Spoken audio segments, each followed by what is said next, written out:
Shalom saudara-saudara, hari ini saya mau berbagi tentang apa yang saya renungkan selama di rumah saja. Selama di rumah saja ini saya sangat bosan ya, awal-awalnya karena biasanya saya mengerjakan segala sesuatu itu di luar rumah, dimulai dari perkuliahan, dari pekerjaan, dari pemuritan dan komsel dan begitu juga yang lain-lainnya. Tapi saya belajar untuk keluar dari zona nyaman saya. Saya belajar untuk tidak mengeluh dan melakukan hal-hal seperti biasanya yang saya lakukan meskipun di rumah saja. Yang kedua, di waktu-waktu ini saya menggunakannya untuk mereview diri saya sendiri. Seberapa jauh saya sudah mengandalkan Tuhan, seberapa jauh saya sudah mengenal Tuhan, dan seberapa jauh saya sudah menjadi pelaku firman Tuhan. Di mana saudara-saudara, kita mungkin sudah tahu firman Tuhan. Contohnya, saya mengetahui firman Tuhan, jangan khawatir terhadap segala sesuatu. Tapi ketika saya khawatir, berarti saya tidak menjadi pelaku. Tetapi ketika saya sudah menghidupinya, berarti saya menjadi pelaku firman Tuhan tersebut. Jadi saudara-saudara, saya belajar menghidupi satu ayat ini. Kenapa? Karena saya orangnya suka khawatir. Saya khawatir terhadap hari esok, saya selalu khawatir terhadap kehidupan pribadi saya, keluarga saya, dan lain sebagainya. Tapi di waktu ini saya belajar untuk menghidupi firman ini. Satu firman saja kita hidupi teman-teman, itu Tuhan sangat senang.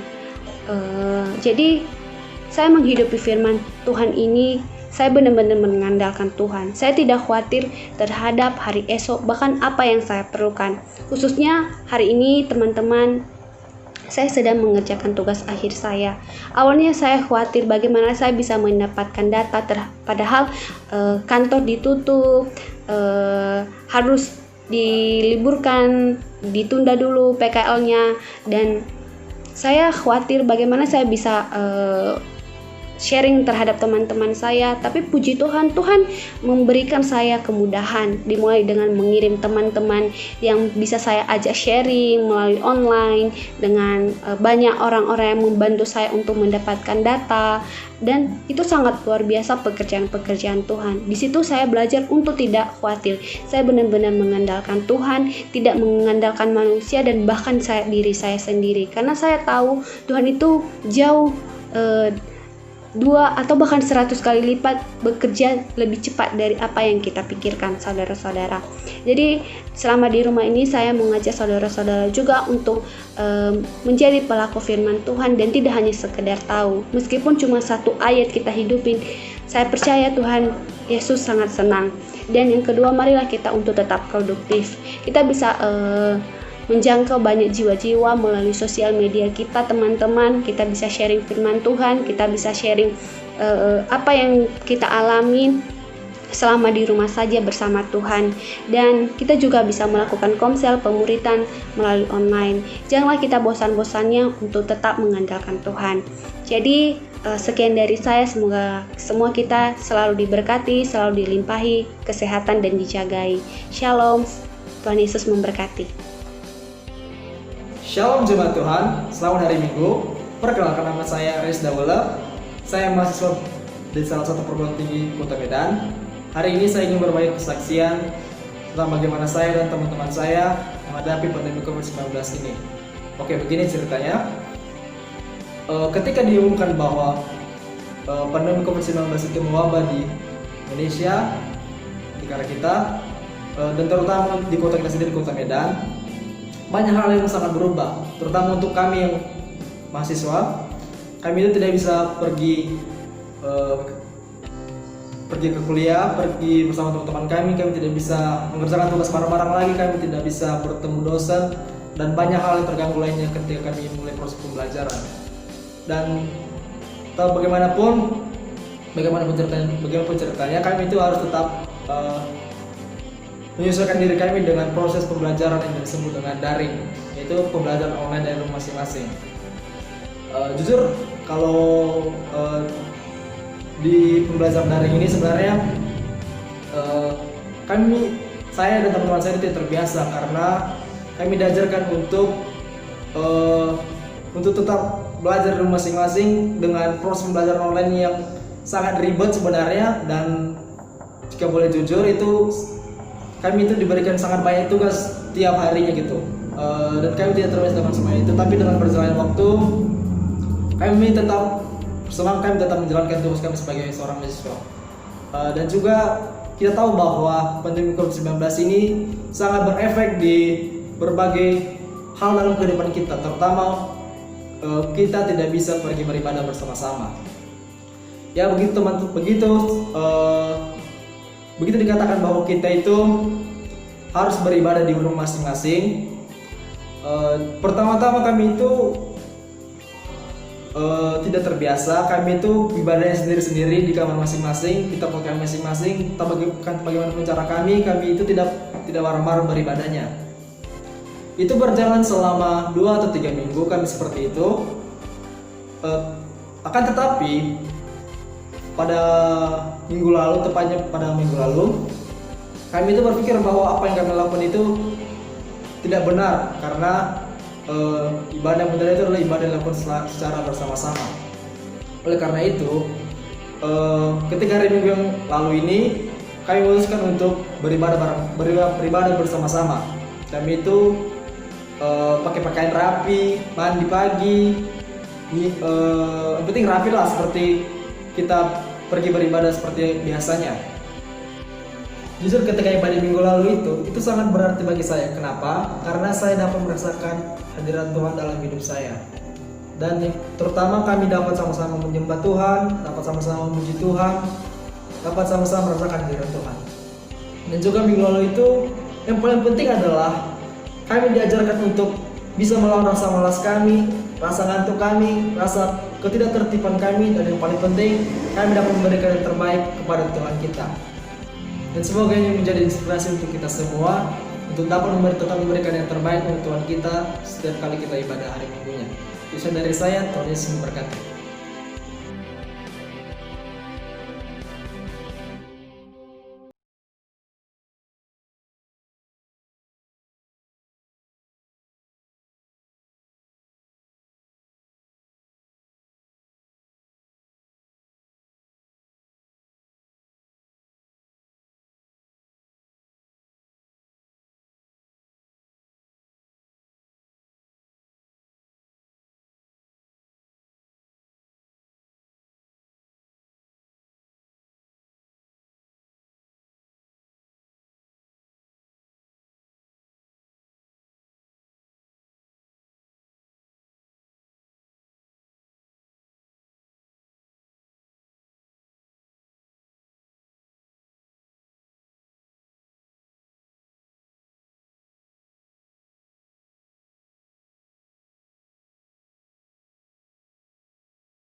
Shalom, selamat hari Minggu murid Kristus. Kami ingin memberitahukan kepada Anda bahwa rekening gereja telah mengalami perubahan. Rekening BNI atas nama Gereja Kristen Baitani BC yang selama ini kita gunakan sudah tidak berlaku lagi. Mulai hari ini Anda bisa mentransfer persembahan Anda ke nomor rekening yang baru, yaitu BNI atas nama GVI Blessing Community Medan dengan nomor rekening 20012350007. Anda juga masih bisa menggunakan rekening BCA atas nama Julfrida Boru Regar untuk mentransfer persembahan Anda. Perlu diingat bahwa rekening BNI dan BCA ini hanya boleh digunakan untuk melakukan pembayaran persepuluhan, ucapan syukur, dana diakonia atau dana misi Anda. Sementara apabila Anda ingin melakukan pembayaran janji pasti dan janji iman, silahkan menggunakan rekening BRI atas nama Yayasan Memberkati Kota dan Bangsa. Kami mohon apabila Anda telah melakukan transaksi persembahan atau pembangunan, silakan mengkonfirmasinya kepada Saudari Julfrida Siregar. Berikut adalah jadwal minggu ini di Blessing Community.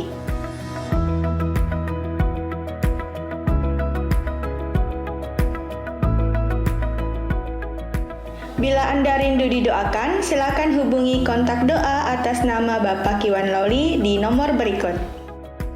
Berikan donasi Anda, saudara, kepada mereka yang terdampak COVID-19 melalui paket bantuan senilai Rp250.000 per paket dengan mengirimkannya ke nomor rekening BNI berikut.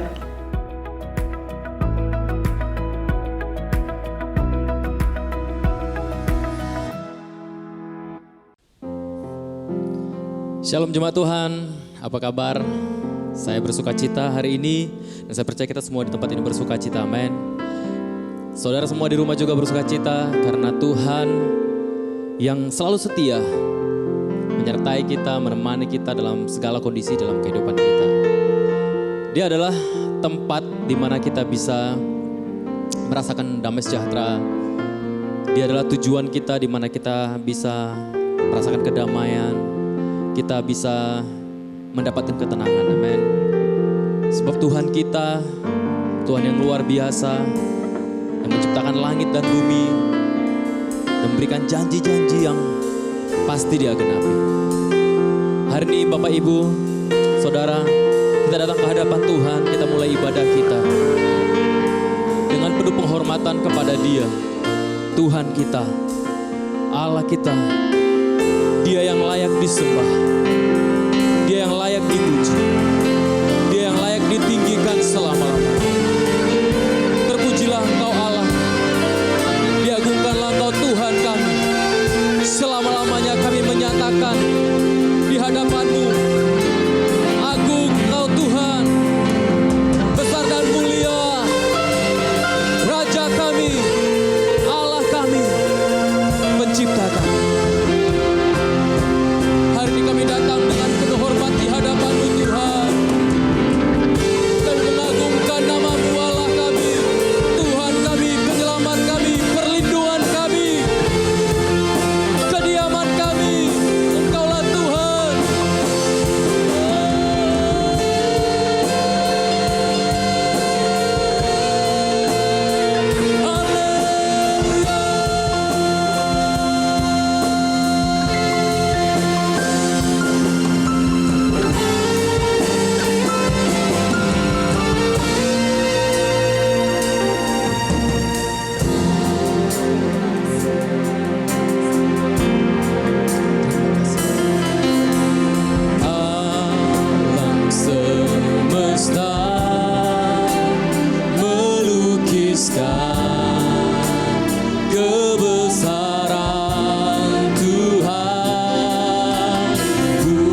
sing Hosana.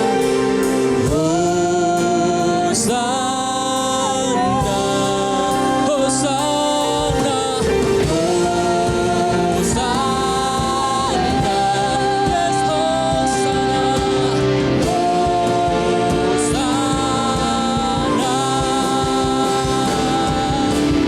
Layak dipuji disembah, Kala yang bertata dulu sekarang dan selamanya. Raja atas segala raja, namamu besar terus. Kami katakan layak, layak Raja kami. Layak dipuji disembah, Kala yang bertata dulu sekarang dan selamanya. Raja atas segala raja, namamu besar. Kami katakan Yesus kau layak, layak disembah, layak selama-lamanya Tuhan. Apapun yang terjadi dalam hidup kami mau serukan layak kau Tuhan dipuji dan disembah. Layak kau Tuhan diagungkan, layak kau Tuhan dipuji dan dimuliakan selama-lamanya Tuhan. Sebab kebesaran-Mu, keagungan-Mu yang diagungkan Tuhan. Layak dipuji disembah, Kala yang bertata dulu sekarang selama-lamanya. Raja atas segala raja, namamu besar termulia. Namamu besar termulia. Sungguh besar dan mulia Raja, besar termulia.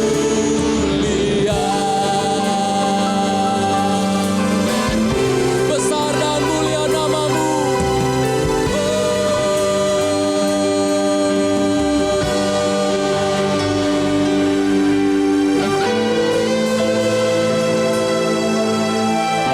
Sungguh kebesaran-Mu Tuhan, sungguh kemuliaan-Mu Tuhan, sungguh keagungan bagi-Mu Tuhan. Bagi Allah kami, Raja kami, Tuhan kami, kekuatan kami, tempat perlindungan kami. Engkaulah tempat pertahanan kami Tuhan.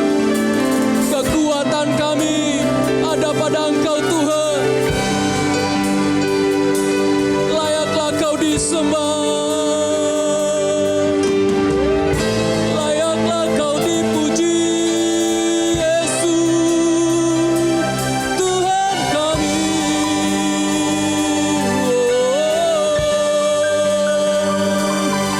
Sebab besar perbuatan-Mu Tuhan dalam hidup kami. Terima kasih Yesus.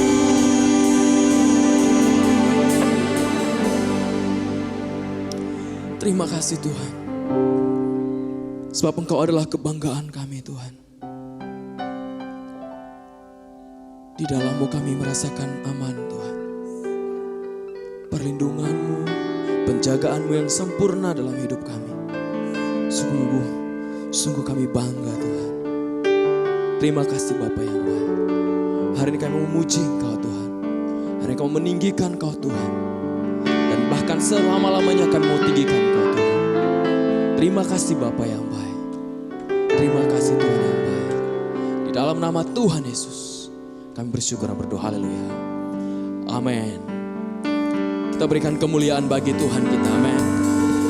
Dia Allah yang layak untuk menerima segala pujian, hormat dan kemuliaan. Sebab Yesus kita dahsyat. Kami bersyukur Tuhan sebab Kau dahsyat.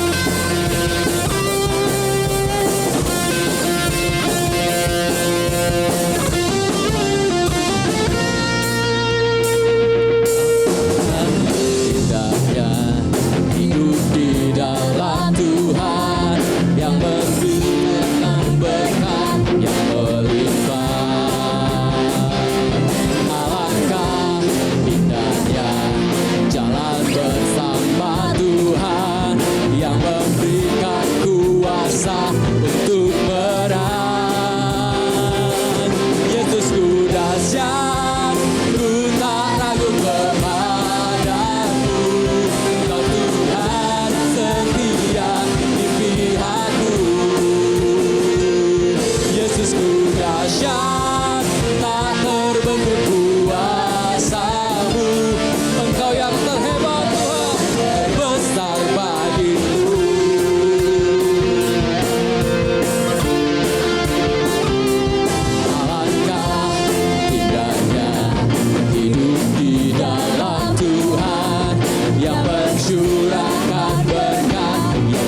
dahsyat, tak terbendung kuasa-Mu.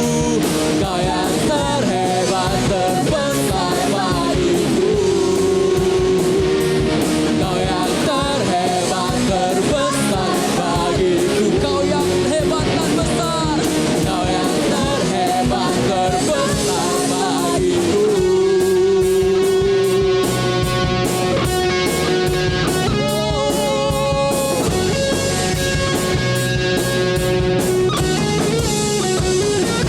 Haleluya. Engkau yang terhebat, Engkau yang besar dalam hidup kami Tuhan. Terima kasih Tuhan. Terima kasih Tuhan. Kami berikan penghormatan kepadamu, Allah yang hebat, Allah yang besar dalam hidup kami. Terima kasih Bapa. Kami datang ke hadapan-Mu Tuhan dengan iman, dengan penuh kepercayaan, dengan penuh keyakinan bahwa Engkau selalu ada bagi kami Tuhan. Bahwa Engkau selalu menanti-nantikan kami Tuhan. Ketika kami memerlukan Engkau, Engkau ada Tuhan. Engkau menemani kami, mengasihi kami dengan kasih yang besar. Terima kasih Tuhan.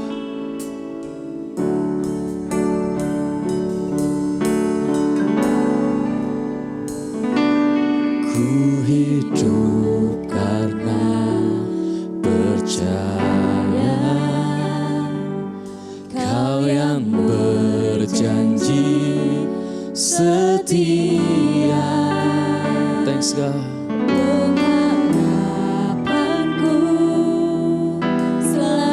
Kami tenang di dalam janji-janji dan pengharapan yang Kau berikan dalam hidup kami Tuhan. Kami tenang Tuhan karena Kau berjanji setia bagi kami Tuhan.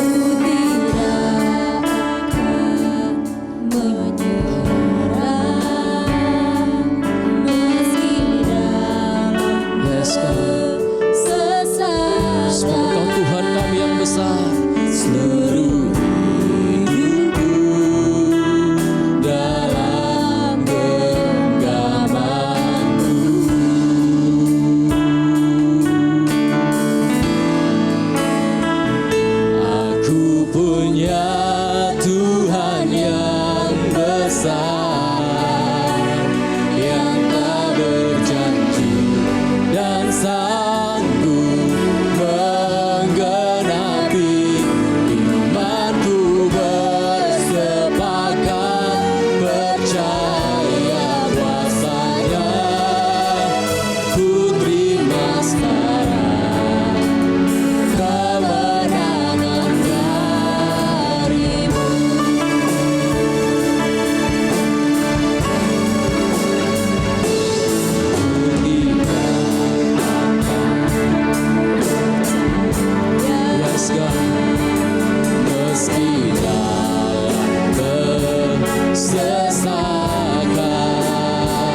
Terima kasih Bapa Surgawi.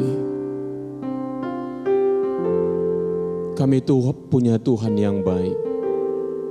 Tuhan yang mengasihi kami. Tuhan yang peduli kepada kami. Tuhan yang mencintai kami. Bahkan Tuhan yang memakai kami dalam hidup kami. Tuhan, kami mau berjalan di dalam iman dan percaya kami kepadamu.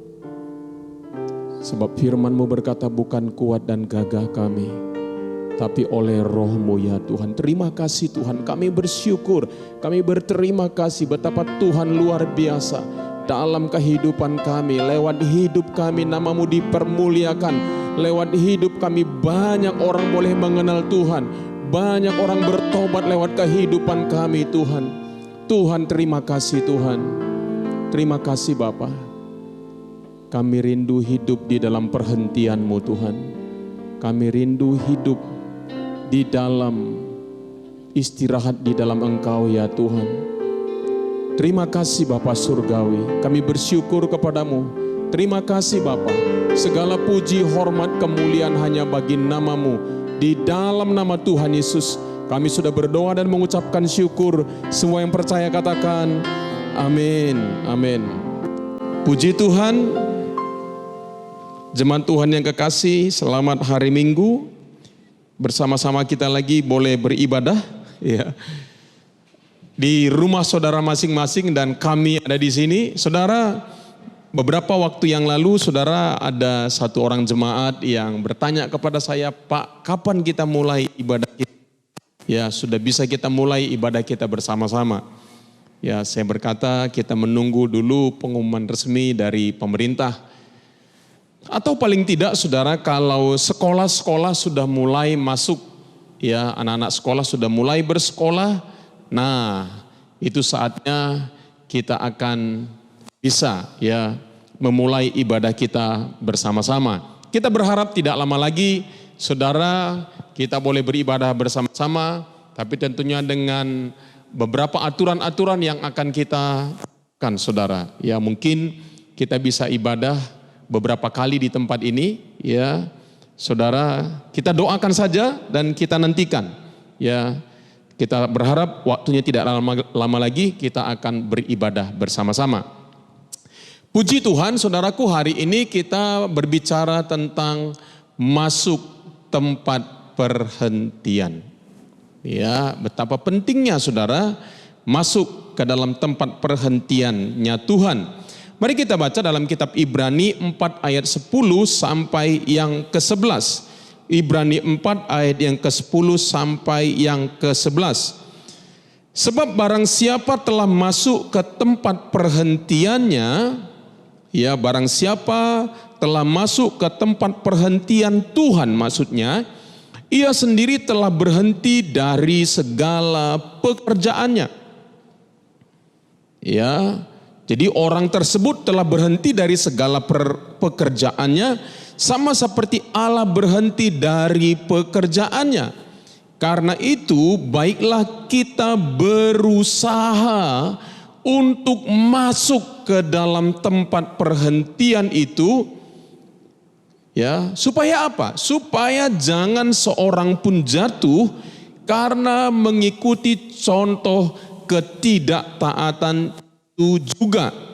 Nah saudara, di dalam ayat-ayat ini kalau saudara baca itu berbicara tentang bangsa Israel. Dalam perjalanan mereka dari Mesir, padang gurun dan ke tanah Kanaan. Ya, jadi persoalan terbesar orang Israel bukanlah musuh-musuh di sekitar mereka. Ya, persoalan terbesar bangsa Israel bukanlah tantangan-tantangan saudaraku yang dari luar saudaraku yang menghambat mereka. Tetapi musuh mereka adalah di dalam diri mereka sendiri. Ya, itulah sebabnya kita diajar saudaraku oleh kebenaran ini diingatkan kembali bahwa saudaraku kita perlu belajar ya dari apa yang sudah terjadi dalam kehidupan orang Israel. Ya, oke. Nah, saudara, perhentian ya di dalam bahasa Inggrisnya disebut rest, ya istirahat artinya. Ya, tempat perhentian itu adalah tempat istirahat ya, tempat di mana kita bisa menenangkan diri kita, tempat yang tentram dan di mana kita bisa bersandar, ya. Nah, jadi saudara yang kekasih di dalam nama Tuhan Yesus, ya, itulah perhentian. Betapa indahnya kalau di dalam hidup kita sudah masuk ke tempat perhentian. Tentunya tempat perhentian ini bukanlah artinya orang itu sudah mati, bukan. Nah, ini lebih banyak berbicara tentang keadaan jiwa seseorang. Ya, karena saudara tahu bahwa problem terbesar dalam kehidupan kita itu ada di jiwa kita. Karena ketika kita lahir baru, roh kita sudah diperbaharui. Alkitab berkata kita adalah ciptaan yang baru. Roh Allah berdiam di dalam diri kita. Roh kita sudah hidup kembali. Artinya apa hidup? Kita boleh memiliki persekutuan yang intim dengan Tuhan. Apalagi maksudnya kita, saudaraku, boleh mengerti hal-hal yang bersifat rohani. Kebenaran-kebenaran firman Tuhan. Dulu sebelum saya lahir baru, betapa sulitnya saya mengerti firman Tuhan. Bagi saya firman Tuhan itu bukanlah sebuah kehidupan, tetapi adalah sebuah pengetahuan, saudaraku. Firman Tuhan itu tidak mampu memberikan kehidupan kepada saya, karena saya melihat firman Tuhan itu adalah sekedar pengetahuan. Nah, ketika saya lahir baru menerima Yesus sebagai Tuhan dan Juru Selamat pribadi saya, saudaraku, sejak saat itu firman itu menjadi kehidupan, memberi kehidupan kepada saya, saudaraku. Ya, melakukan banyak hal dalam kehidupan saya, mengubah hidup saya, memperbaharui kehidupan saya, memerdekakan saya, memberikan saya kekuatan yang baru, saudaraku. Itulah firman Tuhan. Ya, ketika saya sudah mengalami kelahiran baru. Nah, saudara, ketika saya, saudaraku, sudah lahir baru, roh saya sudah dihuni oleh roh Allah. Nah, tetapi jiwa saya yang sekarang menjadi persoalannya, ya. Jiwa saya kadang-kadang, saudaraku, menentang kebenaran-kebenaran firman Tuhan yang ada di dalam batin saya, yang saya baca. Kadang-kadang ada pertentangan-pertentangan di dalamnya, saudaraku, karena jiwa saya dipengaruhi oleh kehidupan masa lalu saya. Apa yang terjadi di masa lalu saya, saudaraku. Jadi ini bicara tentang beristirahat, jiwa kita beristirahat. Bukan berarti perhentian ini, saudaraku, orang disebut tidak lagi bekerja, saudaraku. Tidak seperti yang dimaksudkan seperti orang tidak lagi mengerjakan pekerjaannya, saudaraku. Tidak, dalam konteks Adam dan Hawa, saudaraku, ya, ketika Allah menjadikan mereka, saudaraku, ya, Allah pada hari ke-6 Allah menjadikan manusia, dan pada hari ke-7, saudaraku, manusia itu menjumpai Allah yang sedang beristirahat. Jadi kehidupan itu harusnya dimulai dari mana? Dari istirahat. Dari apa? Dari persekutuan dengan Tuhan.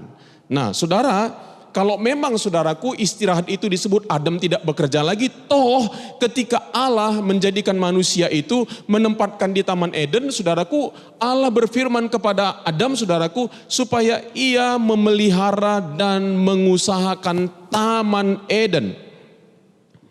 Nah, artinya apa, saudaraku?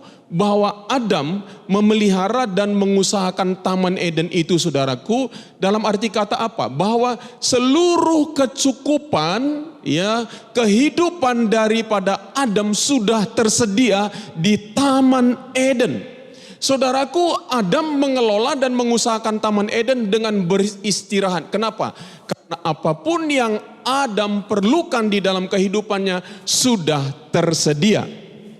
Nah, itulah sebabnya, saudaraku, makanya, saudaraku, kalau kita dalam kehidupan kita disebut juga beristirahat, saudaraku, seperti apa? Di dalam kehidupan kita, contohnya dalam hal keuangan kita, saudara. Dalam hal keuangan kita, saudaraku, kita tidak tentram atau tenang atau beristirahat, ya, kita mengalami perhentian bukan karena berapa jumlah uang kita di rekening bank kita, bukan, saudara.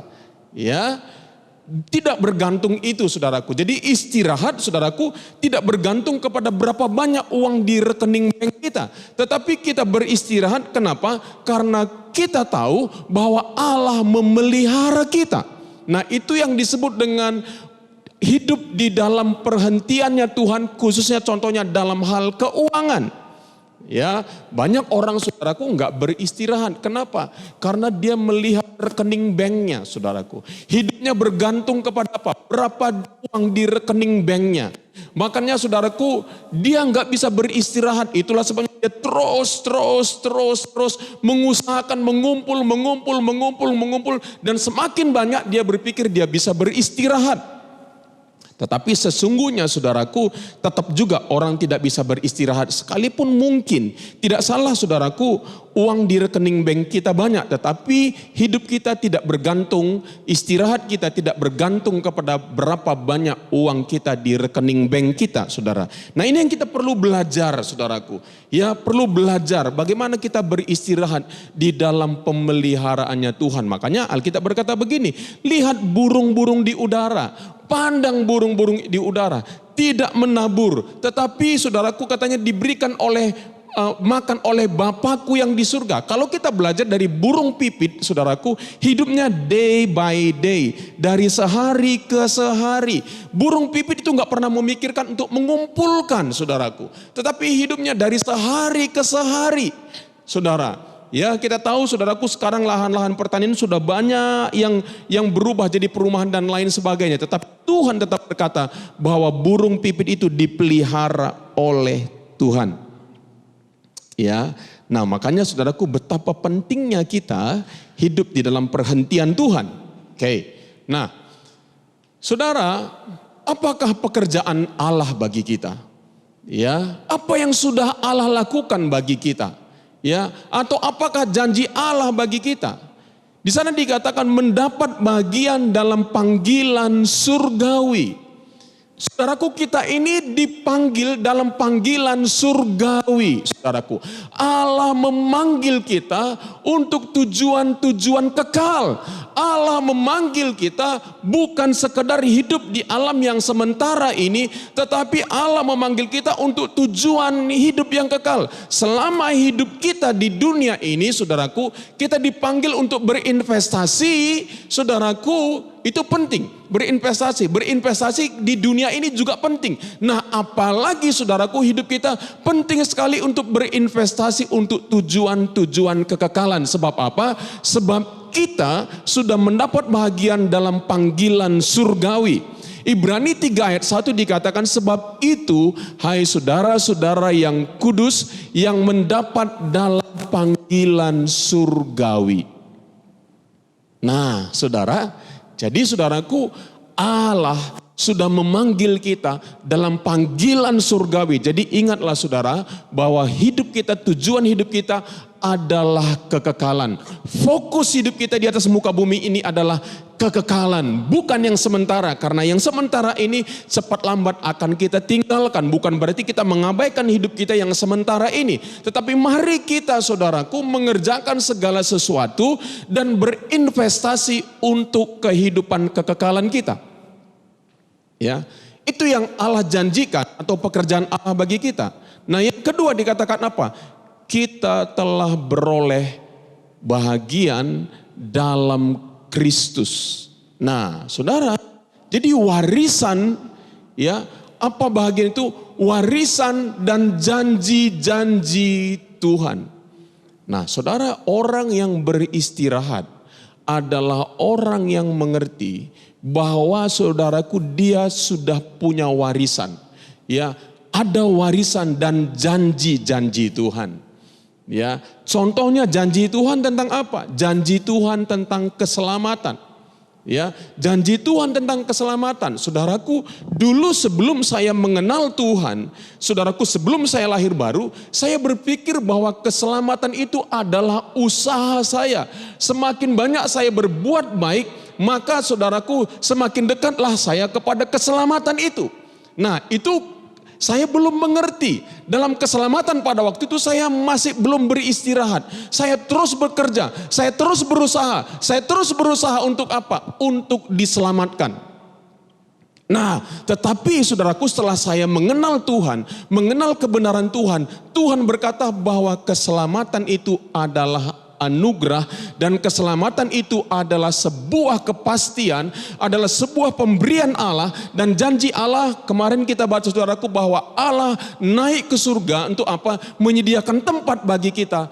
Nah saudaraku, kita bisa beristirahat. Apakah engkau sudah beristirahat di dalam jaminan keselamatanmu? Kalau engkau belum beristirahat, saudaraku, berarti engkau belum benar-benar mengerti kebenaran firman Tuhan. Ya, beristirahat dalam hal apa? Tadi di awal saya sudah bicara. Beristirahat dalam pemeliharaan Tuhan dalam hidup kita. Ya, karena kita hidup dari janji-janji Tuhan. Jadi artinya saudaraku apa? Saudara bekerja setiap hari, bekerja dengan sungguh-sungguh, bekerja yang terbaik, tetapi dengan sebuah kepercayaan bahwa kebutuhan hidup saudara setiap hari sudah disediakan oleh Allah. Itu artinya engkau sudah beristirahat. Ya. Nah, Tuhan, ya, kita telah beroleh bahagian dalam Kristus, warisan dan janji-janji Tuhan, baik hidup sekarang, ya, itu pemeliharaan Tuhan, maupun yang akan datang, itu apa? Keselamatan, hidup kekal dan lain sebagainya, ya. Di dalam Ibrani 3 ayat 14 dikatakan karena kita telah beroleh bahagian di dalam Kristus. Ya, jadi itulah pekerjaan Allah dalam kehidupan kita. Sehingga kita boleh, saudaraku, kita boleh mengalami perhentian. Sebab apa? Kita hidup dalam panggilan surgawi, saudara, ya.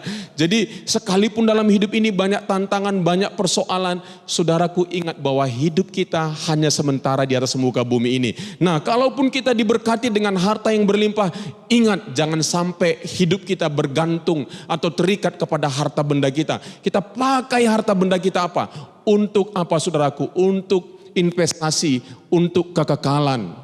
Ya, saudara yang kekasih. Nah, oke, itu adalah pekerjaan Allah bagi kita. Nah, bahagian kita apa, saudara? Bahagian kita dikatakan, saudaraku, ya, di dalam Ibrani pasal yang ketiga, saya akan bacakan kepada saudara, ya. Ibrani pasal yang ketiga, sebab itu, hai saudara-saudaraku yang kudus, yang mendapat bahagian dalam panggilan surgawi, pandanglah kepada rasul dan imam besar yang kita akui, yaitu Yesus. Kenapa kita perlu, saudaraku, memandang kepada rasul dan imam besar yang kita akui, yaitu Yesus? Saudaraku, di dalam Ibrani, karena dikatakan sebab itu, sebab apa? Nah, ayat ke-18 dari Ibrani 2 dikatakan begini, ayat ke-18. Sebab oleh karena ia sendiri telah menderita karena pencobaan, maka ia dapat menolong mereka yang dicobai. Ingat saudara, selama kita hidup di atas muka bumi ini, saudaraku, kita akan mengalami banyak tantangan, persoalan, pencobaan, penderitaan. Itu memang sudah menjadi bahagian kehidupan manusia. Dan khususnya juga orang percaya, saudaraku, khususnya kenapa? Karena saudara dibenci karena nama Yesus. Saudara dibenci karena apa? Karena saudara menyembah Yesus. Ya, di dalam Alkitab dikatakan kita akan mengalami aniaya, kita akan mengalami penderitaan, kita akan mengalami banyak masalah karena nama Yesus. Dan bukan hanya itu. Ya, Yesus sendiri. Wow. Kalau saudara mau melihat Yesus, saudara, dia adalah manusia yang penuh dengan penderitaan, saudara. Jadi ingat, kita ini mengikuti Tuhan yang memang menderita, saudaraku. Karena sekali lagi, tempat kita memang bukan di muka bumi ini.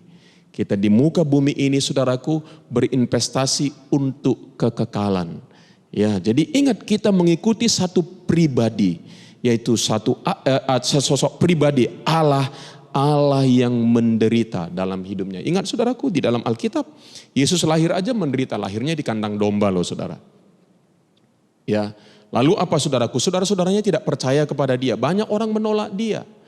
Ya, orang mengejek dia, orang menghina dia, orang mau melempari dia dengan batu, orang mau mencobai dia, orang memfitnah dia dan lain sebagainya. Muridnya saudaraku, Yudas saudaraku, mengkhianati dia, menjual dia. Petrus saudaraku, menyangkal dia. Thomas tidak percaya dan lain sebagainya. Dan lain sebagainya. Itulah penderitaan-penderitaan yang Yesus alami. Nah kalau kita katanya saudaraku, mau mengikut Tuhan, kita juga akan mengalami penderitaan-penderitaan. Ya, itulah sebabnya untuk kita bisa mengalami perhentian di dalam kehidupan kita, saudaraku, kita dianjurkan, kita diajak oleh Ibrani pasal yang ketiga ini, pandanglah kepada Rasul dan imam besar yang kita akui, yaitu Yesus.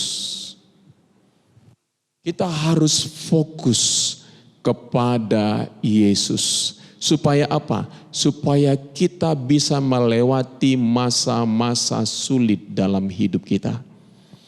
Tentunya saya tidak sangat ekstrim saudaraku bahwa kesulitan-kesulitan semua, saya percaya banyak juga kita mengalami berkat-berkat Tuhan dalam kehidupan kita. Banyak juga kita saudaraku diberkati Tuhan dalam kehidupan kita. Tetapi memang saudaraku, kita tidak bisa pungkiri bahwa kita menderita oleh karena apa? Oleh karena dunia ini memang tidak ideal, saudaraku. Orang-orang di sekitar kita tidak ideal. Keadaan-keadaan di dunia ini tidak ideal. Banyak sekali hal-hal yang bisa kita membuat kecewa, membuat kita marah, membuat kita nggak suka, membuat kita komplain dan lain sebagainya. Makanya katanya, pandanglah kepada Rasul kita. Jadi kalau kita mau menjalani kehidupan kita dengan perhentian. Yang pertama Alkitab katakan, pandanglah kepada Rasul dan imam besar yang kita akui, yaitu Yesus. Yang dikatakan sekali lagi saya bacakan, katanya, sebab oleh karena ia sendiri telah menderita karena pencobaan, maka ia dapat menolong mereka yang dicobai. Siapa di antara saudara yang sedang dicobai? Yesus mampu menolong saudara yang sedang dicobai hari-hari ini. Makanya pandang kepada dia, fokus kepada dia, bukan kepada pencobaanmu, bukan kepada persoalanmu, bukan kepada masalahmu, pandang kepada dia. Satu kali di dalam kehidupan saya saudaraku, ya ada problem-problem yang berkecamuk di dalam batin saya saudaraku, ada komplain-komplain di dalam batin saya. Tadi pada pagi harinya setelah saya saat teduh saudaraku, dalam perjalanan ke satu tempat saudaraku ada komplain di dalam batin saya. Tapi saya berkata begini, tidak, stop komplain. Saya mau menerapkan firman Tuhan dalam hidupku pada hari ini. Saya ingat firman Tuhan, Allah turut bekerja dalam segala sesuatu untuk mendatangkan kebaikan. Benar loh saudara, luar biasa saudara. Itu yang dimaksud juga adalah pandanglah kepada Rasul dan imam besar yang kita akui, yaitu Yesus, Tuhan dan firman-Nya. Kalau saudara mau mempraktekkan firman Tuhan, kalau saudara mau pegang teguh firman Tuhan, maka firman Tuhan yang akan mengubah pertama-tama hati saudara. Dan yang kedua, saudaraku, Tuhan mampu mengubah situasi dan keadaanmu. Jadi jangan berfokus kepada mengubah situasi dan keadaanmu, tapi fokuslah kepada Rasul dan imam besar yang kita punya. Yang berikutnya, bahagian kita apa? Setia berpegang teguh pada kepercayaan dan pengharapan. Nah ini penting saudaraku. Setia berpegang teguh kepada kepercayaan dan pengharapan. Kenapa? Karena orang yang percaya itu sudah beristirahat. Kalau saudara mau beristirahat saudaraku, saudara perlu percaya. Percaya penuh. Kalau saudara udah percaya, saudara sudah beristirahat. Ya. Nah, Ibrani 3 ayat 6 dikatakan begini, tetapi Kristus setia sebagai anak yang mengepalai rumahnya dan rumahnya ialah kita. Ya, Kristus setia menjadi kepala bagi kita. Jika kita sampai kepada akhirnya teguh berpegang kepada kepercayaan dan pengharapan yang kita megahkan. Saudara, nanti di akhir zaman saudaraku akan ada orang-orang yang akan diancam. Ya, kamu percaya Yesus atau kamu mati. Nah, saudara, itulah sebabnya kita terus perlu, ya, sebelum ada tantangan-tantangan yang berat, mari kita melewatinya lewat tantangan-tantangan yang tingkatnya, levelnya mungkin masih ringan. ya menengah sampai berat, kita akan berkata, aku tetap percaya kepada Yesus. Yang ringan itu adalah persoalan hidup kita sehari-hari. Keadaan-keadaan yang kita alami dalam kehidupan kita sehari-hari itu masih tahap yang ringan. Ya, saudaraku, sampai mungkin dihadapkan kepada tantangan-tantangan yang menengah, yang lebih berat lagi, dan sampai yang paling berat. Kita perlu tetap berpegang, saudaraku. Jangan karena katanya orang percaya itu hidup bukan karena melihat, tetapi karena iman. Latihlah saudara, latih kepercayaan saudara kepada Tuhan, dan lihat nanti hasilnya. Saudara, sedikit demi sedikit saudara akan bertumbuh di dalam berpegang teguh kepada kepercayaan saudara dan pengharapan yang kita megahkan. Ya, 2 kali kitab Ibrani pasal 3 ini berkata, saudaraku, tentang berpegang teguh kepada kepercayaan. Ayat yang ke-14b, asal saja kita teguh berpegang sampai kepada akhirnya, pada keyakinan iman kita yang semula. Jadi betapa pentingnya supaya kita bisa beristirahat, saudaraku, kita setia berpegang teguh kepada kepercayaan dan pengharapan. Oke. Nah, sekarang saudaraku, ya, pertanyaannya saudara, dan yang ketiga, ya, yang tadi yang pertama, yang kedua dan ketiga. Yang ketiga apa? Saling menasehati, saling menguatkan. Jadi ada 2 bahagian saudaraku untuk kita boleh masuk ke tempat perhentian. Yang pertama saudaraku, hubungan kita dengan Tuhan, persekutuan kita dengan Tuhan, membangun keintiman kita dengan Tuhan, melatih iman dan percaya kita saudaraku kepada Tuhan. Tetapi yang kedua dikatakan di sini adalah saling menasehati. Saya berharap ya supaya jemaat Tuhan semuanya di masa-masa ya pandemik ini, saudaraku, jangan sampai saudara tidak dalam pemuridan, saudara. Ya, kami secara pribadi, saudaraku, melakukan pemuridan. Ya, sesungguhnya seminggu sekali, ya, kami akan melakukan pemuridan kepada murid-murid kami di bawah, dan paling lama 2 kali, ya, sebulan, saudaraku. Biasanya sekali seminggu maksud saya. Paling lama ya 1 kali 2 minggu, saudaraku. Jadi jangan sampai saudara di antara saudara tidak di dalam pemuridan. Ya, apakah lewat telepon ataukah lewat pertemuan lewat sosial media yang lain, saudaraku, lewat Skype, lewat Zoom dan lain-lain. Banyak sekali sarananya. Kenapa saudaraku? Karena kita perlu saling menguatkan. Kenapa? Karena kita perlu saling meneguhkan, saling menasehati. Ya, sebab firman Tuhan berkata begini, tetapi nasehatilah seorang akan yang lain. Kapan?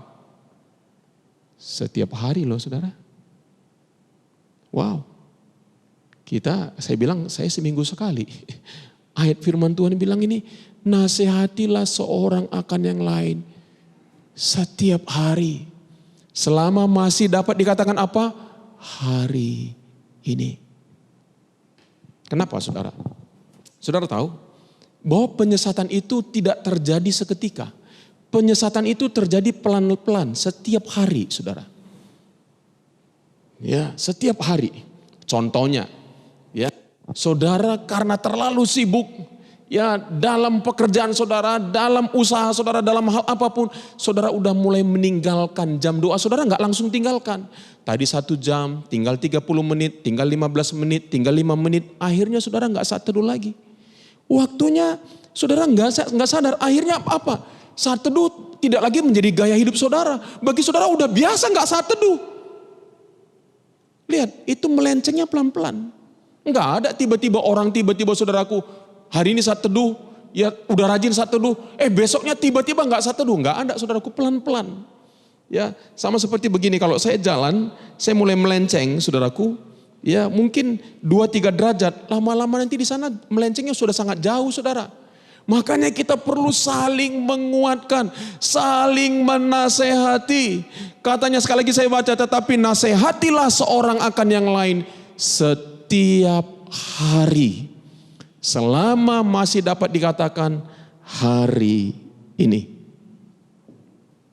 Ya, jadi itu bahagian kita, saudara. Ya, supaya kita dapat hidup di dalam perhentiannya Tuhan, istirahatnya Tuhan. Oke. Nah, tantangan kita apa, saudaraku?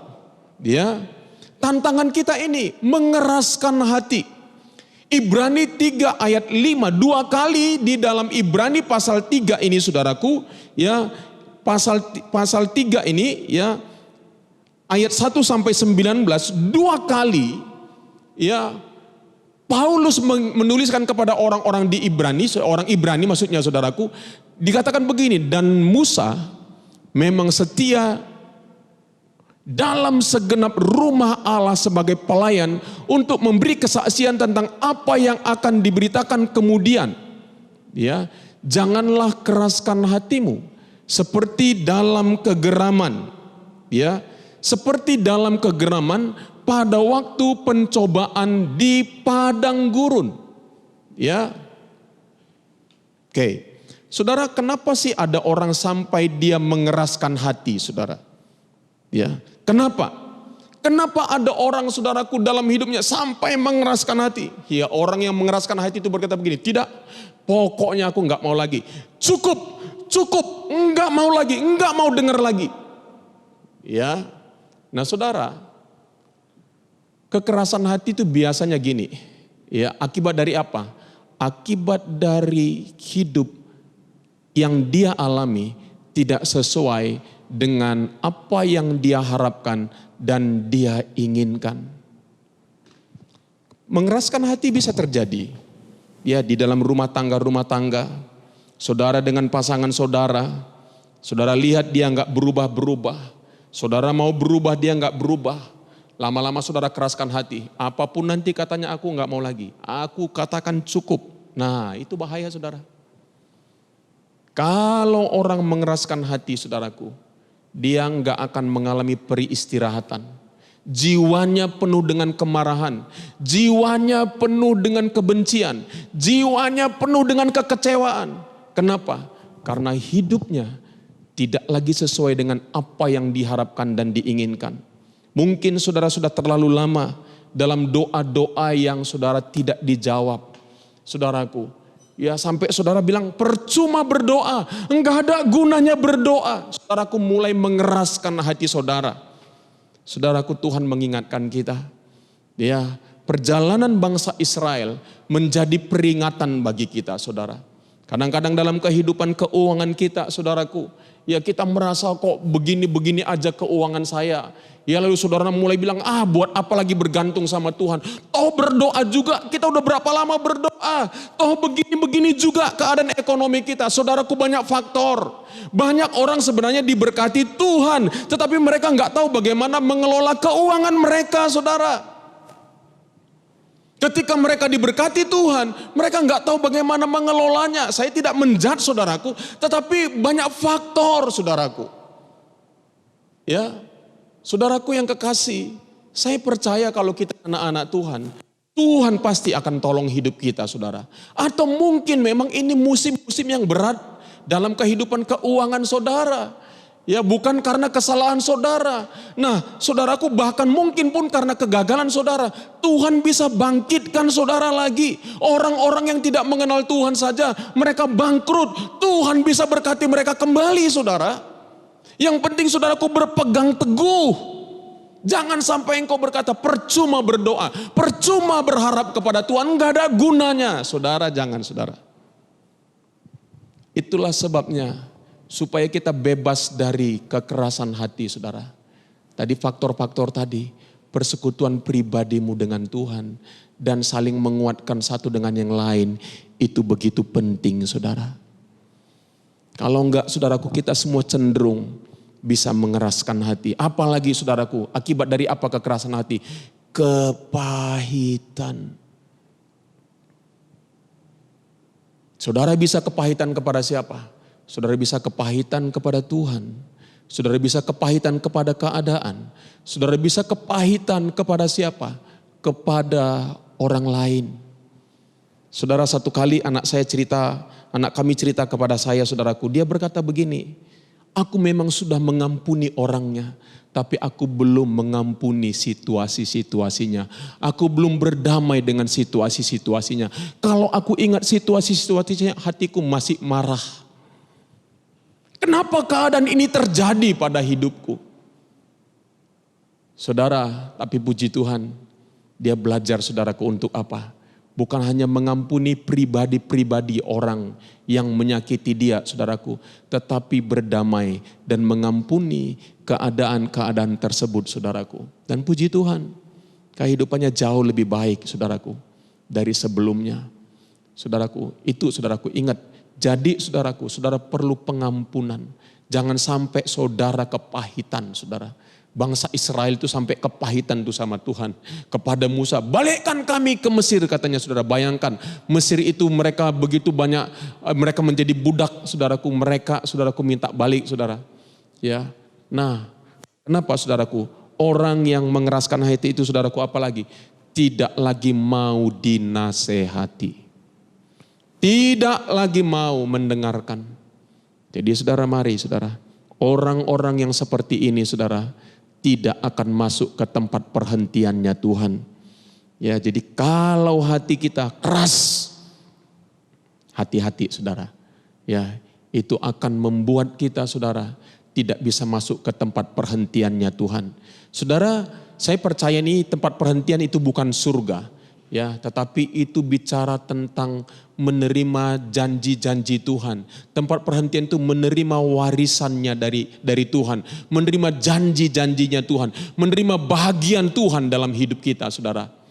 Ya, namanya warisan, saudaraku, itu akan diberikan kepada kita pada waktunya. Ya, saudaraku, sama seperti Esau, saudaraku, dia menolak warisan karena semangkuk kacang merah. Akhirnya dia apa? Dia berusaha, saudaraku, untuk mendapatkan semua, saudara, apa yang dia perlukan dalam kehidupannya. Ya, tetapi Ishak, saudaraku, tetapi Yakub, saudaraku, dia mendapatkan warisan, saudara. Ya, oke. Jadi itu mengeraskan hati. Yang kedua, saudaraku, sesat hati. Sesat hati itu kenapa orang sampai sesat hati? Nah, firman Tuhan berkata begini, saudaraku. Sesat hati itu karena apa? Karena tidak mengenal jalan Tuhan. Tidak intim dengan Tuhan. Jadi kalau saudara sampai kita tersesat, kenapa? Karena biasanya orang tersesat enggak ada penunjuk jalan. Ya, enggak ada penunjuk jalannya, saudara. Atau penunjuk jalannya salah. Firman Tuhan berkata, ada jalan yang disangka orang lurus, tetapi ujungnya menuju maut. Satu-satunya penunjuk jalan yang benar dalam kehidupan orang percaya adalah firman Tuhan. Jadi saudaraku, kita sebagai orang percaya, kita harus intim dengan firman Tuhan. Kita perlu membaca firman Tuhan. Kita perlu mencintai firman Tuhan. Kita perlu merenungkan firman Tuhan. Supaya apa? Kita nggak sampai sesat hati, saudara.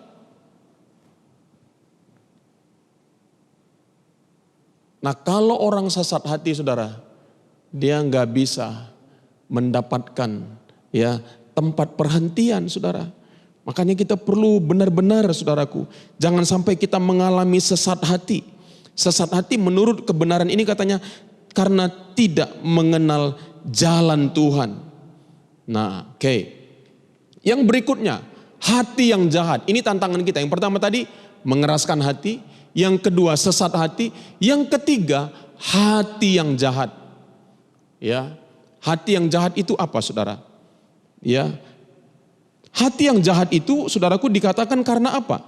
Ya, karena tidak percaya. Jadi orang yang tidak percaya itu adalah orang yang memiliki hati yang jahat, saudara. Ya, saudara, kadang-kadang pengalaman-pengalaman masa lalu kita itu membuat kita nggak mudah percaya. Saya kasih contoh. Kalau saudara dari dulu, saudaraku, di dalam kehidupan keluarga saudara, ya, saudara memiliki kesulitan dalam keuangan misalnya, saudara. Ya, saudara memiliki kesulitan dalam keuangan. Ya, kecenderungan saudara adalah apa? Saudara akan akan sulit mengerti, akan sulit ya percaya kepada pemeliharaan Tuhan dalam hal keuangan. Nah, saya banyak melihat contoh-contohnya, walaupun tidak semua saudaraku, nggak bisa semua disamaratakan. Tetapi kebanyakan orang-orang, saudaraku, yang memiliki kesulitan-kesulitan keuangan di masa lalu saudaraku. Nah, saat-saat seperti ini akan sulit percaya kepada apa? Percaya kepada pemeliharaan Tuhan dalam hal keuangan. Makanya saudaraku, karena dia sulit percaya kepada jalan-jalan Tuhan dalam hal keuangan, dia akan sangat terganggu apabila uang di rekening banknya akan mengalami penurunan.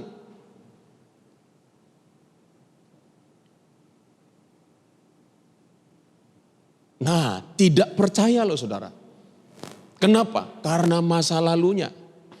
Ya, nah hal itu perlu mengalami kesembuhan. Nah, apalagi saudaraku, contohnya ada orang susah percaya bahwa Allah itu baik. Kenapa saudaraku? Ya, karena saudaraku apa? Dia punya pengalaman-pengalaman menyakitkan di masa lalu dengan otoritasnya. Saya kasih contoh kepada saudara, saya ambil kesaksian dari Joyce Meyer saudara. Joyce Meyer dulu saudaraku, pada waktu dia remaja saudaraku, ya kanak-kanak remaja saudaraku, itu saudaraku, maaf kata saudaraku, dia diperkosa sama papanya. Berulang-ulang, dan ini kesaksian udah umum saudaraku, di televisi, di buku-buku yang dia tulis, dia banyak cerita. Ya, bahkan pada waktu saya pernah ikut acaranya dia, langsung saudaraku saya mendengar bagaimana saudaraku dia diperlakukan oleh papanya, diperkosa loh saudara. Nah, pada waktu dia datang kepada Yesus dan dia percaya kepada Yesus, betapa susahnya dia percaya kepada firman Tuhan. Dia bergumul mempercayai firman Tuhan. Kenapa? Karena saudaraku, dia dulu saudaraku punya pengalaman yang menyakitkan itu, sehingga dia sulit percaya kepada jalan-jalan dan janji-janji Tuhan, saudara. Sampai akhirnya dia mengampuni papanya, dan yang luar biasa waktu saya ikut acaranya saudara, saya dengar dia khotbah langsung saudara. Tuhan suruh dia berkati papanya. Kalau saya tidak salah, Tuhan suruh dia membangun rumah papanya. Wow. Saudara, papanya cukup keras hati saudaraku. Ya, setelah dia bertobat saudaraku, dia layani papanya nggak mau saudara. Mungkin juga papanya udah malu. Ya, bahkan katanya saudaraku, di depan mamanya, bahkan mamanya ada, papanya berani perkosa dia. Bayangkan, mamanya nggak bisa buat apa-apa. Betapa sakitnya hatinya saudara.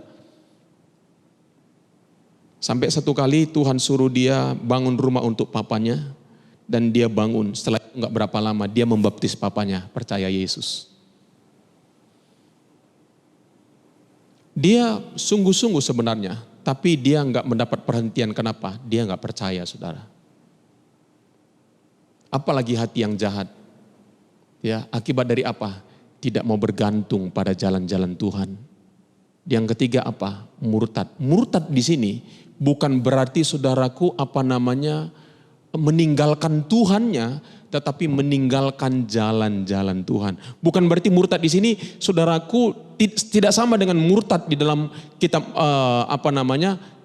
kitab Matius, tetapi murtad di sini dikatakan meninggalkan jalan-jalan Tuhan. Dia masih Kristen, tapi dia tidak mau lagi mengikuti jalan-jalan Tuhan. Dia mengikuti jalannya sendiri. Dia masih orang percaya. Kalau dikatakan kamu percaya Yesus, dia bilang ya saya percaya. Tapi apakah kamu mengikuti jalan-jalan Tuhan? Udah enggak lagi saudara. Ya, orang yang seperti itu saudara, ya tidak akan mendapatkan peristirahatan, perhentian di dalam kehidupannya. Dan yang terakhir, tegar hati. Nah, tegar hati ini akibat apa? Tipu daya dosa. Ingat saudara, dosa itu nikmat. Ya, dan selalunya iblis ya itu melencengkan kita sedikit demi sedikit saudaraku. Ya, mulai dari lihat hal-hal film-film yang mungkin masih umum saudaraku. Ya, mulai melihat lagi film-film yang mulai ya mengarah-arah kepada hal-hal yang enggak benar saudaraku. Ya, mulai lihat lagi saudaraku kepada film-film yang saudaraku yang mulai ada hal-hal yang najis di dalamnya, dan seterusnya dan sampai kita saudaraku, ketika kita sudah hidup di dalam dosa, Kita bilang semua orang juga melakukan kok, nggak usah munafik lah. Nah saudara bayangkan, ada orang udah berbuat dosa, bukannya bertobat, tetapi ada orang berbuat dosa, tapi malah membela dirinya berkata begini, semua orang juga lakukan kok. Nah itu adalah orang yang sudah kena tipu daya dosa saudara. Wah kemarin juga ada kok hamba Tuhan, kemarin juga ada pemimpin pujian, kemarin juga ada begini kok, semua orang melakukan, Tuhan tuh baik kok. Nah saudara, orang itu sudah tegar hati. Kenapa? Dia udah kena tipu daya dosa. Jadi saudaraku yang kekasih dalam nama Tuhan Yesus, betapa Tuhan menginginkan saudara apa? Menginginkan supaya kita boleh masuk ke tempat perhentian. Makanya Paulus, saya baca sekali lagi dalam kitab Ibrani 4 ayat 10 sampai 11. Sebab barang siapa telah masuk ke tempat perhentiannya, ia sendiri telah berhenti dari segala pekerjaannya. Sama seperti Allah berhenti dari pekerjaannya. Coba ayat ini. Karena itu baiklah kita berusaha untuk masuk ke tempat perhentian itu. Kenapa? Karena kalau kita tidak masuk ke tempat perhentian itu katanya, kita bisa jatuh. Jadi saudaraku apa? Betapa pentingnya kita masuk ke tempat perhentian. Tempat perhentian itu apa saudaraku? Di mana kita mempercayai jalan-jalan Tuhan dalam hidup kita. Di mana kita mempercayai pemeliharaan Tuhan dalam hidup kita. Jiwa kita beristirahat, ya. Kita menemukan peristirahatan kita di dalam Tuhan. Betapa indahnya di tengah-tengah pandemik yang sekarang sedang terjadi, di tengah-tengah goncangan-goncangan yang kita alami, di tengah-tengah tantangan-tantangan yang kita alami hari ini, kita bisa beristirahat. Ya, kita menemukan, kita berkata, hai jiwaku, temukanlah tempat istirahatmu di dalam Tuhan. Saudara mari, temukan tempat istirahatmu di dalam Tuhan. Di tengah-tengah semua keadaan yang serba tidak pasti hari-hari ini. Saudaraku, banyak orang bilang setelah ini akan ekonomi akan macam-macam. Banyak sekali PHK di mana-mana. Saudaraku, napi dibebaskan. Waduh, begitu banyak ketakutan hari-hari ini. Ya. Ada orang berkata lagi tadi, saya lupa, telepon saudaraku berkata bahwa hari-hari ini kasus COVID-19 di Sumatera Utara, di Medan makin meningkat. Waduh, makin-makin membuat kita takut saudara. Tapi takut itu gak pernah menyelesaikan masalah saudara. Ya waspada bagus, tapi kalau takut itu gak menyelesaikan masalah. Jadi mari saudara, Tuhan berkata, marilah karena itu baiklah kita berusaha untuk masuk ke dalam tempat perhentian. Di mana Tuhan menjadi pemelihara hidup kita. Di mana Tuhan memberikan warisan-warisannya kepada kita. Mari kita datang kepada Tuhan. Saya undang tim Propetik untuk maju ke depan.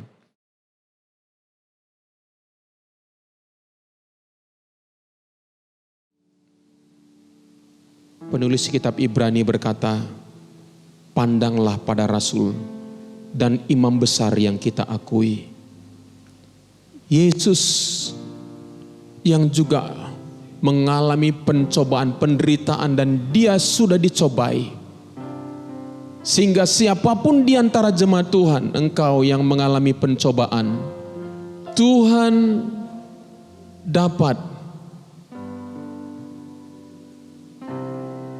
menguatkan engkau hari ini. Berapa banyakkah jemaat Tuhan di antara engkau yang sedang mengalami pencobaan hari ini? Datanglah kepada Tuhan. Datanglah kepada Dia, angkat tanganmu di rumahmu masing-masing. Berapa banyak engkau sedang mengalami pencobaan hari ini? Punya masalah yang berat yang kau sedang hadapi. Hatimu sedang galau, pikiranmu kacau. Firman Tuhan berkata, pandanglah kepada rasul dan imam besar kita, yaitu Yesus. Serahkanlah segala khawatirmu kepada Dia. Datanglah kepada Tuhan seperti anak kecil yang mempercayakan hidupnya kepada orang tuanya, kepada bapak ibunya. Mari hari ini jemaat yang kekasih, datanglah kepada Tuhan seperti anak kecil Jesus. Aku berdoa di dalam nama Yesus.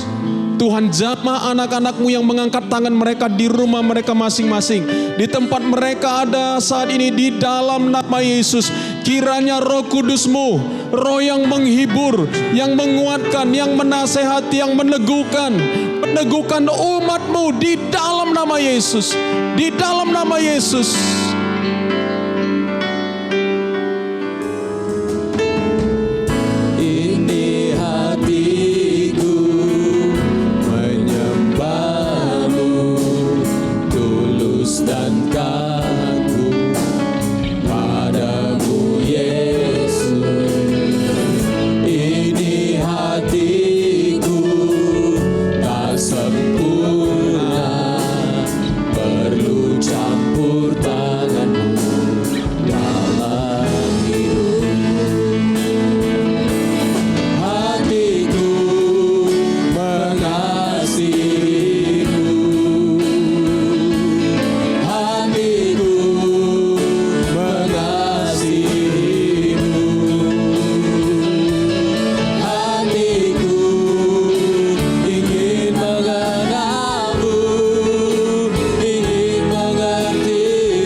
Mari jemaat yang kekasih di dalam nama Yesus.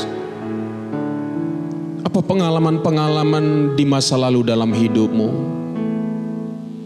sehingga engkau bisa saja kita mengeraskan hati kita. Kita nggak mau lagi mendengar firman Tuhan. Kita pahit hati, kita kecewa dalam hidup kita. Karena hidup tidak sesuai dengan apa yang kita inginkan, tidak sesuai dengan apa yang kita harapkan. Kita mengeraskan hati kita. Dan hati kita jahat, kita nggak lagi percaya kepada jalan-jalan Tuhan. Kita mencari jalan-jalan kita. Kita tidak mau lagi bergantung kepada Tuhan. Dan bahkan kita sudah mulai meninggalkan jalan-jalan Tuhan. Kita mencari jalan kita sendiri. Jemaat yang kekasih, saya mau mengingatkan seperti firman Tuhan katakan, marilah berbalik kepada Tuhan. Mari pandang kepada imam besar kita. Dia juga mengalami pencobaan. Dia mengerti pencobaan yang kita alami. Dia mengerti tantangan yang kita hadapi. Dia mengerti problema-problema yang kita hadapi. Karena dia juga sudah pernah mengalaminya. Datanglah kepada dia, serahkanlah itu kepada dia. Maka dia sanggup menolong engkau, menasehati engkau, menguatkan engkau, meneguhkan engkau di dalam kehidupanmu. Di dalam nama Yesus, kembali lembutkan hatimu. Lembutkan hatimu. Serahkan hidupmu kepada Tuhan. Katakan, Tuhan, aku mau melembutkan hatiku Tuhan. Aku mau datang kepadamu seperti anak kecil yang mempercayakan seluruh hidupnya kepada Tuhan. Dan kembali berpegang teguh kepada kepercayaanmu. Pengalaman-pengalaman di mana engkau memegang teguh kepercayaanmu kepada Tuhan. Dan kau melihat pertolongan Tuhan dalam kehidupanmu. Tetap pegang itu. Ingat kebaikan-kebaikan Tuhan dalam hidupmu. Ingat pekerjaan-pekerjaan yang pernah Tuhan lakukan di dalam kehidupanmu. Bagaimana Dia memberi engkau jalan keluar. Bagaimana Dia memberi engkau kekuatan. Ingat kembali dan pegang teguh itu kembali. Jangan karena persoalanmu hari ini engkau meninggalkan jalan-jalan Tuhan. Jangan karena tantangan yang kau hadapi hari ini engkau menjadi capek hati dan mulai berkata, aku tidak mau lagi bergantung kepada Tuhan. Aku tidak mau lagi mengikuti jalan-jalan Tuhan. Mari jemaat Tuhan kita bertobat. Mari jemaat Tuhan kita kembali kepada jalan-jalan Tuhan.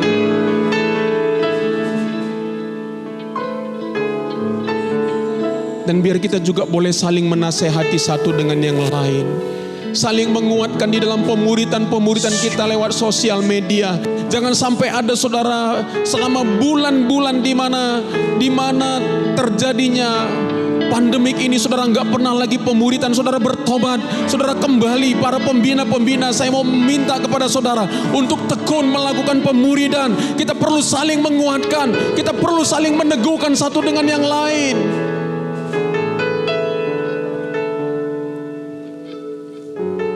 Jesus, kita perlu juga intim dengan Tuhan, mengenal jalan-jalan Tuhan, supaya kita nggak sesat hati, saudara. Jangan sampai jalan kita sesat oleh karena kita tidak lagi membaca firman Tuhan, kita tidak lagi merenungkan firman Tuhan, kita tidak intim lagi dengan Tuhan. Dan supaya jangan hatinya menjadi tegak oleh karena tipu daya dosa. Saudaraku, kalau dalam hidupmu engkau terus, saudaraku, sudah tertipu oleh dosa, engkau melakukannya dan membela dirimu dan berkata semua orang toh melakukannya. Hari ini bertobat saudara, berbalik kepada Tuhan. Orang yang hidup di dalam dosa tidak akan pernah mengalami perhentian dalam hidupnya, saudara. Tuhan, hari ini kami diingatkan oleh firman-Mu. Kami mau masuk ke tempat perhentian-Mu Tuhan. Di mana jiwa kami beristirahat. Jiwa kami memiliki ketenangan. Jiwa kami mengalami ketentraman. Jiwa kami mengalami kedamaian. Di tengah-tengah persoalan-persoalan yang ada. Di tengah-tengah tantangan-tantangan yang kami alami. Jiwa kami mendapatkan peristirahatan. Tuhan, terima kasih Bapa. Kami bersyukur kepadamu Tuhan. Sebab Engkau adalah imam besar agung kami, yang memberi kekuatan kepada kami. Tuhan, terima kasih Tuhan. Diberkatilah engkau jemaat Tuhan di rumahmu masing-masing hari ini. Diberkatilah engkau di dalam nama Yesus. Dan Tuhan Yesus menyertai engkau, Allah Roh Kudus yang menuntun engkau, membimbing, menguatkan engkau, meneguhkan engkau dan membangkitkan engkau kembali dengan semangat yang baru, dengan kekuatan yang baru. Haleluya, di dalam nama Yesus, dengan semangat yang baru, dengan kekuatan yang baru. Biarlah engkau boleh mengalami terobosan di dalam hidupmu, terobosan di dalam nama Yesus, di dalam rohmu, di dalam jiwamu. Engkau mengalami terobosan, pembaharuan di dalam jiwamu, di dalam nama Tuhan Yesus. Terima kasih Bapa Surgawi. Kami bersyukur kepadamu Bapa. Terima kasih Bapa. Terpujilah namamu Tuhan.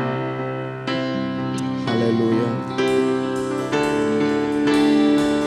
Segala pujian dan syukur bagimu, Allah yang mulia, kuduslah namamu. Kaulah yang Allah yang akhir dari segalanya. Yesus, Allah puja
mari kita tutup ibadah kita berdoa seperti yang Yesus ajarkan kepada murid-muridnya, doa Bapa kami yang di surga, dikuduskanlah namamu, datanglah kerajaanmu, jadilah kehendak-Mu di bumi seperti di surga. Berikanlah kami pada hari ini makanan kami yang secukupnya, dan ampunilah kami akan kesalahan kami, seperti kami juga sudah mengampuni orang yang bersalah kepada kami. Dan janganlah membawa kami ke dalam pencobaan, tetapi lepaskanlah kami daripada yang jahat.